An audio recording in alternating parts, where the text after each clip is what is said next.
Le nombre d'hommes donnant du sang a chuté de 24,8% au cours des 5 dernières années, et le nombre de femmes donnant du sang a diminué de 6%, selon le NHS Blood and Transplant, NHSBT. Il y a quelques années, une enquête a été commandée pour savoir quelles étaient les idées fausses que les gens avaient. Elle a révélé que 3% des plus de 2000 adultes interrogés pensaient que le fait d'être végétarien pouvait empêcher les gens de donner du sang. L'inquiétude se résume au fer, un composant clé du sang, et à la crainte que les régimes végétariens en contiennent moins.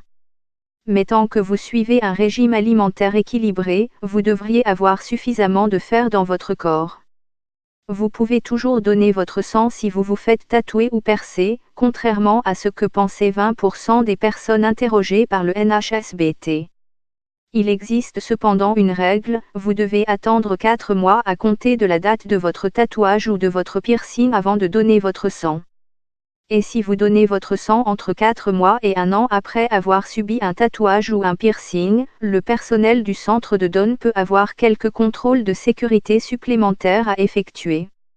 Faire un don nécessite environ un demi-litre, 0,5 litres, et votre corps travaille rapidement pour remplacer tous les fluides et les cellules qui ont été perdus.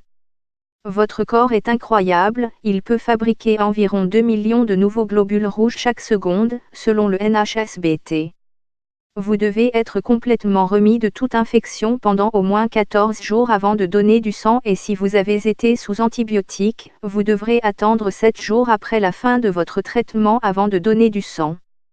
Si vous suivez un traitement médical spécifique, vérifiez auprès de votre centre local de don du sang si vous êtes autorisé à donner du sang. Vous êtes un homme qui a eu des rapports sexuels avec un autre homme au cours des 3 derniers mois.